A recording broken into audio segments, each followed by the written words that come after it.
ब्रेनिकाइस कल की तैयारी आज से। नमस्कार दोस्तों, ब्रेनियक आईएएस में एक बार आपका फिर से स्वागत है। मेरा नाम है निखिल दुबे और जैसा हमारी इंडियन पॉलिटी सीरीज चल रही थी, पिछली कुछ क्लासेस में हमने राइट टू इक्वेलिटी को समझ लिया था, राइट टू इक्वेलिटी स्टार्ट कर दिया था, जिसके अंतर्गत आर्टिकल आते हैं आर्टिकल 14 से लेकर आर्टिकल 18 तक। तो हमने आर्टिकल 14 और 15 को समझ लिया था। अब आते हैं आर्टिकल 16 पे। और ये जो राइट टू इक्वेलिटी है, इसके दो कंसेप्ट थे। इसके अंतर्गत हमने देखे थे equality before law and equal protection of law. Equality before law मतलब ये कंसेप्ट ब्रिटेन का था, जिसके अंतर्गत सब लोग जो लॉ है उसके सामने बराबर हैं, कोई छोटा या बड़ा नहीं होगा। Irrespective of position everyone is equal in the eyes of law. और equal protection of law circumstances भी देखता है, जिसके अंदर एक इंडिविजुअल प्लेस्ड रहता है। तो आइए अब आते हैं आर्टिकल 16 पे। आर्टिकल 16 बात करता है इक्वेलिटी ऑफ अपॉर्चुनिटीज की in matters relating to employment to any public office. तो आर्टिकल 16 क्लॉज 1 बोलता है कि there shall be equality of opportunity for all citizens in matters relating to employment to any office under the state. मतलब state के अंदर कोई भी अगर ऑफिस है, कोई भी वर्क है या कोई भी पोस्ट है, उसके लिए एलिजिबिलिटी सबकी बराबर रहेगी।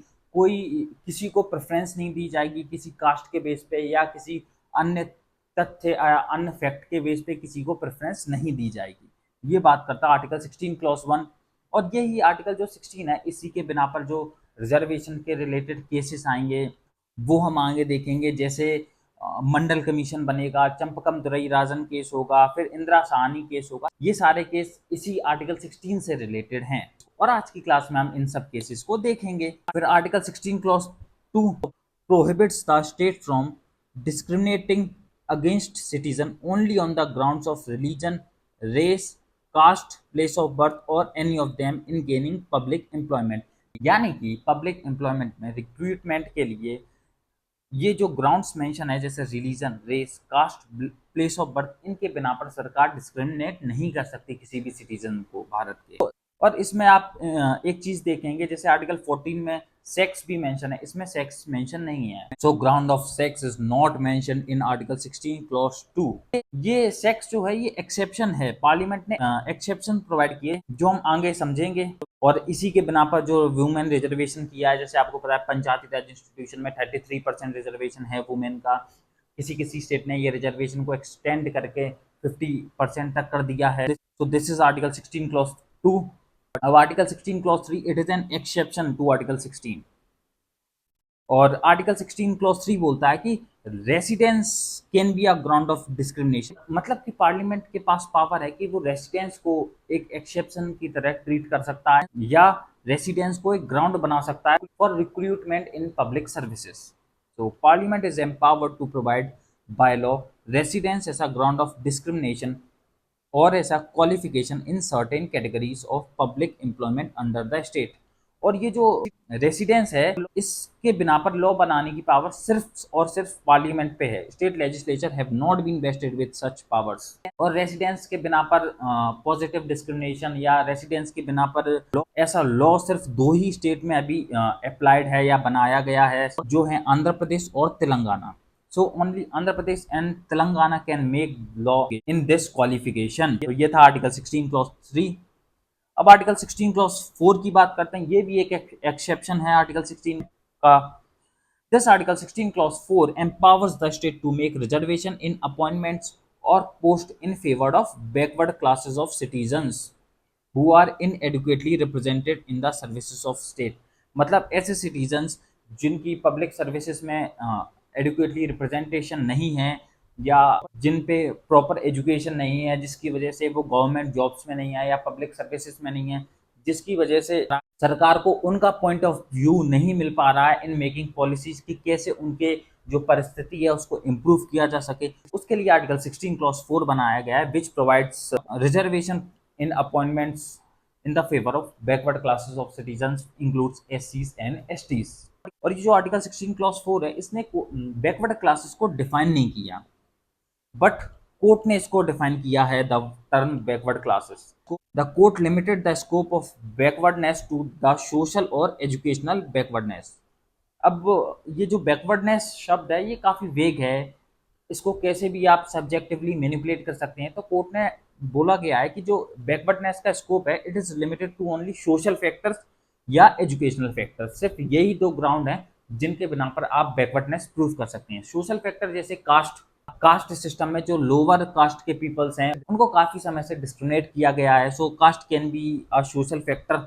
फिर आर्टिकल 16 क्लॉज 4A है which provides reservation in promotion for SC and ST scheduled caste और scheduled tribes को अपॉइंटमेंट के बाद जो प्रमोशन है उसमें भी रिजर्वेशन प्रोवाइड किया गया। इसका मेन उद्देश्य ये था कि जो जैसे SC ST के लोग हैं वो इतने पढ़े लिखे नहीं है या जो एजुकेशन नहीं है, जिसकी वजह से जो गवर्नमेंट जॉब्स की हायर पोस्ट में नहीं पहुंच पाते, जो मेनली डिसीजन मेकिंग में इन्वॉल्व रहती हैं। So article 16 clause 4A provide reservation in promotions for scheduled caste and scheduled tribes.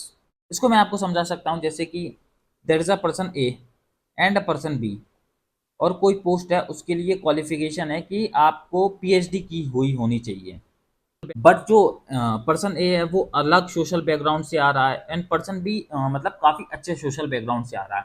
So the qualification of person A is कि वो ग्रेजुएटेड है, क्योंकि उसके पास इतने रिसोर्सेस नहीं थे कि वो PhD परस्यू कर सके।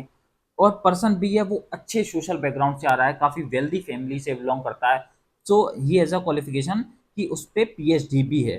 तो फिर क्या होगा, ये जो एग्ज़ाम है जिसमें PhD को प्रेफरेंस दी जा रही है, तो इसमें सिर्फ पर्सन बी जो है जिस कम्युनिटी से बिलोंग करता है या जिस क्लास से बिलोंग करता है उसी को रिप्रेजेंटेशन दी जा रही है, उसको एक फेवर दिया जा रहा है, क्योंकि जो बी पर्सन है उसकी कम्युनिटी के लोग सब PhD किए हुए हैं, जबकि पर्सन ए की कम्युनिटी के लोग बेयरली पढ़े हुए हैं, पढ़े भी नहीं है, एजुकेशन ही नहीं मिली है। उन कम्युनिटीज़ में ये जो ए बंदा है उसने कैसे भी मेहनत करके ग्रेजुएशन कर ली है, but still he is not eligible. तो उसके लिए जो एक समतल ग्राउंड करने के लिए, जिससे जो ए कम्युनिटी है, पर्सन ए की जो कम्युनिटी है वो भी आगे बढ़े एजुकेशन में, इसको एक पॉजिटिव डिस्क्रिमिनेशन किया जाएगा जिसको हम रिजर्वेशन बोलते हैं। तो सरकार क्या कर देगी कि अब इस जॉब में कुछ सीट्स ऐसी कर देगी जिसमें जो क्वालिफिकेशन लगेगी वो लगेगी ग्रेजुएशन फॉर सर्टेन क्लासेस। कुछ वर्ग के लिए, कुछ क्लासेस ऑफ सिटीजन्स के लिए सिर्फ ग्रेजुएशन के बिना पर भी आपको ये जॉब मिल सकती है। This is called positive discrimination, और जिसको हम आम भाषा में रिजर्वेशन भी बोलते हैं। फिर क्या हुआ, 1950 के दशक में मद्रास गवर्नमेंट ने रिजर्वेशन के लिए कम्युनल ऑर्डर लाया। So in 1950s Madras government brought a law named communal order that provide reservation in educational institution on the basis of caste and religion. धर्म और जाति के बेस पर रिजर्वेशन प्रोवाइड किया गया। तो एक फीमेल थी चंपकम दुरईराजन, तो वो अपना एडमिशन लेने गई मेडिकल कॉलेज में, बट उनको एडमिशन नहीं मिला because of the reservation. So a female named Champakam Duraiarajan contended that she was unable to get admission into medical college despite having requisite merit because of the reservation. फिर उन्होंने court approach किया कि ये जो communal order है this is violating my fundamental rights under article 15 and 16, जो आप right to equality की बात करते हैं, जो हमें संवैधानिक अधिकार प्रोवाइड किया गया है, इसको ये जो कम्युनल ऑर्डर है वो वायलेट कर रहा है। फिर उन्होंने केस किया 1950 में, और उस केस का नाम हुआ Champakam Durai Rajan versus state of Madras, case of 1915। अब जो स्टेट का पक्ष था, स्टेट ने बोला कि ये जो कम्युनल ऑर्डर है ये कॉन्स्टिट्यूशनली वैलिड है, और ये जो directive principles of state policy है अंडर आर्टिकल 46 उसको इफेक्ट करने के लिए हमने लाया गया है।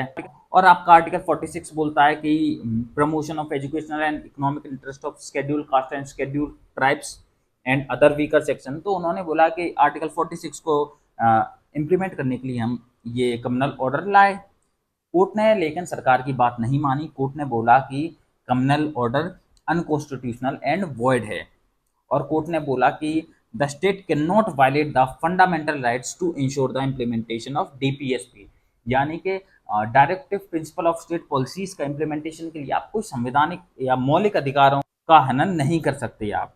फिर पार्लियामेंट ने इस कोर्ट के जजमेंट के खिलाफ फर्स्ट कॉन्स्टिट्यूशनल अमेंडमेंट एक्ट लाई 1951, और उसने आर्टिकल 15 क्लॉज 4 ऐड कर which empowers the state to make special provisions for the advancement of socially and educationally backward classes of citizen and SC STs। फिर जो first constitutional amendment act 1951 था, इसने इस article को, कम्युनल ऑर्डर को constitutionally valid कर दिया, क्योंकि इसने आर्टिकल 15 क्लॉज 4 ऐड कर दिया कॉन्स्टिट्यूशन में। तो इसके बिना पर सीजरल स्टेट्स ने यूटिलाइज किया इसको और रिजर्वेशन के बेनिफिट्स प्रोवाइड किए for the socially and educationally backward classes of citizen.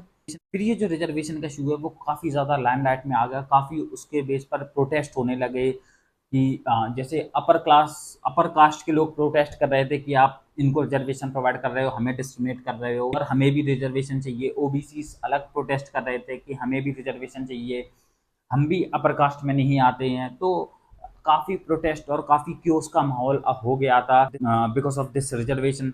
फिर सरकार ने मंडल कमीशन को अपॉइंट किया अंडर बीपी मंडल, और ये जो मंडल कमीशन अपॉइंट किया गया था, this is appointed under article 342 of the constitution to analyze the status of socially and educationally backward classes and to provide recommendation for their upliftment। और ये जो मंडल कमीशन है उसने बेसिक जो आइडेंटिफायर या बेसिक अपना मूल रखा, वो रखा कास्ट को, जिसके बिना पर किसी भी कम्युनिटी को रिप्रेजेंटेशन दी जा सके या रिजर्वेशन प्रोवाइड किया जा सके इन वेरियस फील्ड्स।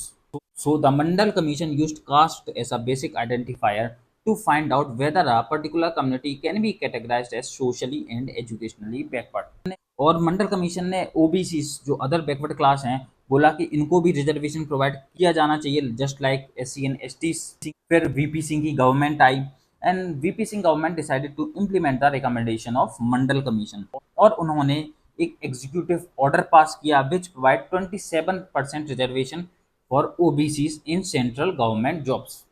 और उन्होंने जो रेशनल प्रोवाइड किया कि क्यों ये 27% रिजर्वेशन दिया जा रहा है ओबीसीज को, ये दिया आर्टिकल 16 क्लॉज 4 को and the findings of Mandal commission. फिर काफ़ी प्रोटेस्ट हुए देश में, और ये जो ऑर्डर था, एग्जीक्यूटिव ऑर्डर था 27% रिजर्वेशन का, उसको अपोज किया गया।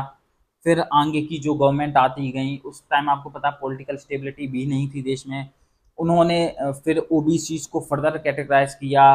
फिर क्रीमी लेयर का कंसेप्ट आया और जो रिजर्वेशन है उसको एक्सटेंड किया गया फॉर बैकवर्ड क्लासेस। फिर ये सारे जो कन्फ्यूजन थे, उसके बाद इंदिरा साहनी जी थी, उन्होंने कोर्ट में केस किया। सो इंदिरा साहनी केस हुआ 1992 में। So Indira Sawhney versus union of India case of 1992। In this case supreme court upheld the constitutional validity of government order. जो 27% रिजर्वेशन प्रोवाइड किया गया था उसको कॉन्स्टिट्यूशनली वैलिड कहा गया सुप्रीम कोर्ट ने, और बोला कि reservation are not violative of principle of equality. कि रिजर्वेशन ये नहीं है कि आपकी जो प्रिंसिपल ऑफ इक्वलिटी है उसको वायलेट कर रहे हो, यानी आपको डिस्क्रिमिनेट कर रहे हो, बट ये पॉजिटिवली डिस्क्रिमिनेट कर रहे हैं जो ऐसा वर्ग जिसको अभी तक रिप्रेजेंटेशन नहीं मिला गया। जैसा मैंने आपको एग्जाम्पल के साथ समझाया था, तो बोला कि reservation are not anti merit and do not compromise efficiency in governance, rather they promote inclusive governance. मतलब कि ये गवर्नमेंट में एफिशिएंसी को कंप्रोमाइज नहीं कर रहे हैं, क्योंकि रिजर्वेशन 100% रिजर्वेशन तो है नहीं है। तो बोला कि जो ऐसे वर्ग हैं जिनका रिप्रेजेंटेशन नहीं है, उनको रिप्रेजेंटेशन के लिए पॉलिसी मेकिंग में उनकी जो भूमिका हो, जिससे उस कम्युनिटी के अपलिफ्टमेंट के लिए पॉलिसीज बनाई जा सकें, उसके लिए हम रिजर्वेशन है उसको प्रोवाइड कर रहे हैं टू प्रमोट इंक्लूसिव गवर्नेंस, जिससे जो सारे वर्ग हैं वो लार्जर डिसीजन मेकिंग में पार्ट ले सकें। और इंदिरा साहनी केस में बोला कि article 16 clause 4 contains within it all that is required for making reservation in government jobs. कि गवर्नमेंट जॉब्स में रिजर्वेशन के लिए जो कुछ भी चाहिए वो सब कुछ आर्टिकल 16 क्लॉज 4 में मेंशन है in favour of backward classes of citizen. और बोला कि एक एग्जीक्यूटिव ऑर्डर से रिजर्वेशन प्रोवाइड किया जा सकता है। ये था सुप्रीम कोर्ट का point in Indira Sawhney case. और कोर्ट ने बोला कि जो मंडल कमीशन बना था उसने जो बैकवर्ड क्लासेस हैं उसको आइडेंटिफाई किया था on the basis of detailed criteria, सिर्फ कास्ट के अलोन के बेसिस पे नहीं किया गया। काफ़ी वाइडर पॉइंट ऑफ व्यू लिया था for classification of backward classes which include social, educational and economic factors. और बोला कि therefore it would be wrong to say that reservation have been made on the basis of caste alone and reservation can not be provided on the basis of economic criteria alone. कि तो ये कहना गलत है कि reservation सिर्फ cast के basis पे, और बोला कि सिर्फ इकोनॉमिक क्राइटेरिया के बेस पे भी रिजर्वेशन प्रोवाइड करना सही नहीं है। ये कोर्ट का पॉइंट था in Indira Sawhney case. Court further held that reservation can not exceed 50%, 50% से ज़्यादा रिजर्वेशन नहीं होना चाहिए एक्सेप्ट इन एक्सेप्शनल सर्कमस्टांसेस। वरना इससे जो रिवर्स डिस्क्रिमिनेशन होगा वो होगा, जो अपर कास्ट के लोग हैं उनको डिस्क्रिमिनेट किया जाएगा नेगेटिवली अगर 50% से ज़्यादा रिजर्वेशन एक्सीड कर दिया गया। और बोला कि reservation would be restricted to initial appointments alone, और प्रमोशन में किसी भी तरीके का रिजर्वेशन नहीं प्रोवाइड किया जाएगा। एंड इंदिरा साहनी केस में कोर्ट ने फर्दर बोला कि जो अनफिल्ड वैकेंसीज हैं फ्रॉम अ पर्टिकुलर ईयर, उनको नेक्स्ट ईयर के लिए आप कैरी फॉरवर्ड कर सकते हैं, बट जो 50% की जो लिमिट है उसको एक्सीड नहीं कर सकते। और बोला कि कुछ सर्विसेज जैसे साइंटिस्ट वगैरह और रिसर्च वगैरह, उन सर्विसेज में merit alone should be a criteria, जो एजुकेशनल क्वालिफिकेशन है उनमें कंप्रोमाइज नहीं किया जाएगा टू प्रमोट एफिशिएंसी। और इस इंदिरा साहनी केस ने मींस टेस्ट को इंट्रोड्यूस किया to identify advanced category among backward classes, जिनको रिजर्वेशन के बेनिफिट मिलने की कोई खास ज़रूरत नहीं है। उसके लिए मींस टेस्ट लाया गया और क्रीमी लेयर का कंसेप्ट आया। और बोला कि ओबीसीज में भी कम्युनिटी को इंक्लूड करने के लिए और कम्युनिटीज़ को ओबीसीज को में इंक्लूड करने के लिए भी आपको एक स्टैट्यूटरी कमीशन बनाना पड़ेगा उस रेफरेंस में, जिसकी बिना पर किसी भी कम्युनिटी को ओबीसी की लिस्ट में इंक्लूड किया जा सकेगा। तो ये थी इंदिरा साहनी केस की फाइंडिंग्स। फिर आया क्रीमी लेयर का concept. In Indira Sawhney case, supreme court introduce the concept of creamy layer and held that reservation for OBC should only be provided to those who have passed the means test, मतलब जिन्होंने जो means test है जिसके अंदर जो criteria हैं उनको पास कर दिया गया उन्हीं को रिजर्वेशन मिलेगा, जिससे जो एडवांस्ड कैटेगरी के लोग हैं जो इकोनॉमिकली काफ़ी अच्छी पोजीशन में हैं उनको रिजर्वेशन के बेनिफिट नहीं मिले। वरना क्या होगा, जो एडवांस्ड कैटेगरी के लोग हैं उन वही सारे बेनिफिट ले जाएंगे और जो ट्रूली बैकवर्ड क्लास हैं उन तक रिजर्वेशन पहुंचेगा ही नहीं, क्योंकि जो सीट्स हैं वो लिमिटेड हैं। इसलिए क्रीमी लेयर का कंसेप्ट आया। एंड बोला का the creamy layer constitute the advanced section of backward classes who end up appropriating all the benefits of reservation means for that class without allowing the benefits to reach truly backward members।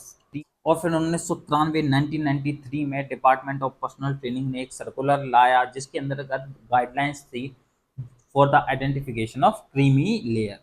और recent judgement में supreme court ने बोला कि ये जो creamy layer का concept है उसको SC एंड ST कम्युनिटीज़ में भी इंट्रोड्यूस किया जा सके, पर अभी तक ऐसा कुछ नहीं हुआ है। आप देख रहे हैं जो बैकवर्ड क्लासेस कम्युनिटीज़ हैं उसमें आप फैमिलीज देख रहे हैं जो काफ़ी अच्छे स्टेटस पे आ चुकी हैं, मतलब उनके पेरेंट्स हैं वो भी काफ़ी अच्छी पोस्ट पे हैं, तो उनके बच्चों को रिजर्वेशन की कोई खास ज़रूरत नहीं है, बट अभी भी मिल रहा है। उसी के लिए सुप्रीम कोर्ट की जजमेंट थी कि reservation should be introduced for SC and STs also. क्या होता है इससे, जो ट्रूली जो बैकवर्ड क्लासेस हैं, जो नीचे के तबके के लोग हैं, जो बहुत ज़्यादा गरीब हैं, जिन पे किसी भी तरीके के रिसोर्स नहीं है, एजुकेशन नहीं है, तो रिजर्वेशन के बेनिफिट्स जो इकोनॉमिकली जो वेल्थियर हैं उन वो सारे रिजर्वेशन के बेनिफिट्स ले रहे हैं, क्योंकि वो अपने बच्चों को एजुकेशन भी प्रोवाइड कर रहे हैं, जिससे और रिजर्वेशन की वजह से वो उनको प्रेफरेंस मिल रही है इन गवर्नमेंट जॉब्स। फिर पार्लियामेंट ने इंदिरा साहनी केस की रिस्पॉन्स में 77 कॉन्स्टिट्यूशनल अमेंडमेंट लाया, जिसने आर्टिकल 16 क्लॉज 4A लाया।